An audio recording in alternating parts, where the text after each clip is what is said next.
Rana electrician instructor of Sign Star private ITI.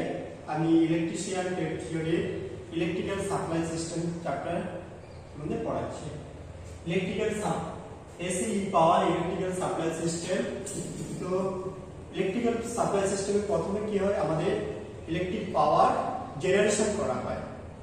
Electric power generation আমরা বিভিন্ন টাইপের হয়ে থাকে, যেমন থার্মাল পাওয়ার প্ল্যান্ট, তারপর হচ্ছে nuclear power plant, hydro electric power plant, তারপর হচ্ছে ডিজেল পাওয়ার প্ল্যান্ট। বিভিন্ন টাইপের পাওয়ার প্ল্যান্টে আমাদের কি হয়, প্রথমে আমাদের ইলেকট্রিক পাওয়ার উৎপন্ন করা হয়। যে পাওয়ারটা কত না 11 কেভি। এই 11 কেভি আমরা অল্টারনেটরের সাহায্যে 11 কেভি লাইন উৎপন্ন করার পর তারপর আমরা কি করে থাকি না 11 কেভি লাইনকে আমরা প্রথমে স্টেপ আপ করে 11 কেভি থেকে 132 কেভিতে নিয়ে আসি। তো এই যে পাওয়ার 11 কেভি থেকে 132 কেভি নিয়ে আসা, এটাকে বলা হয় প্রাইমারি ট্রান্সমিশন, যেটা হচ্ছে 3 ফেজ 3 ওয়্যার সিস্টেমে হয়ে থাকে। এরপর আসছে আমরা 132 কেভি লাইন লং ডিস্টেন্স পর্যন্ত ট্রান্সমিট করার পর আমরা কি করা হয় 132 কেভি থেকে আবার স্টেপ ডাউন করে 33 কেভিতে নিয়ে আসা হয়।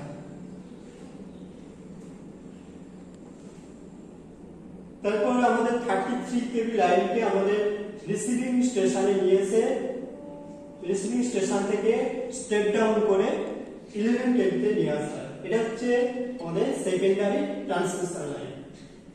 এরপর আমাদের 11 কেভি লাইন কি হয়, আমাদের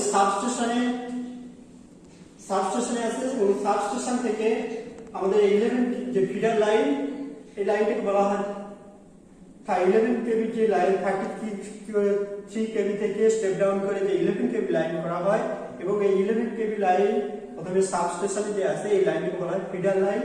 ফিডার লাইনে থেকে আমাদের সাবস্টেশনে এটাকে বলা হয় প্রাইমারি ডিস্ট্রিবিউশন।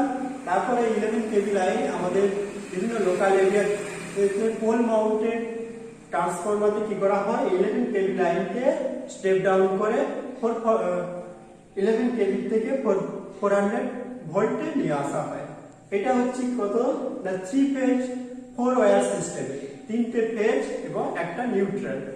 এবং এই 400 ভোল্টকে কি করা হয়, যার মধ্যে 3টে ফেজ এবং একটা নিউট্রাল থাকে। আমাদের মানে এই যে 400 ভোল্ট, এটা একটা ফেজ এবং একটা নিউট্রাল বিভিন্ন রেসিডেন্ট বাড়িতে এবং ইন্ডাস্ট্রির ক্ষেত্রে 3 ফেজ 4 ওয়্যার সিস্টেমে 400 ভোল্ট দেওয়া হয়। এরপর আমরা নেক্সট ক্লাসে পড়ব।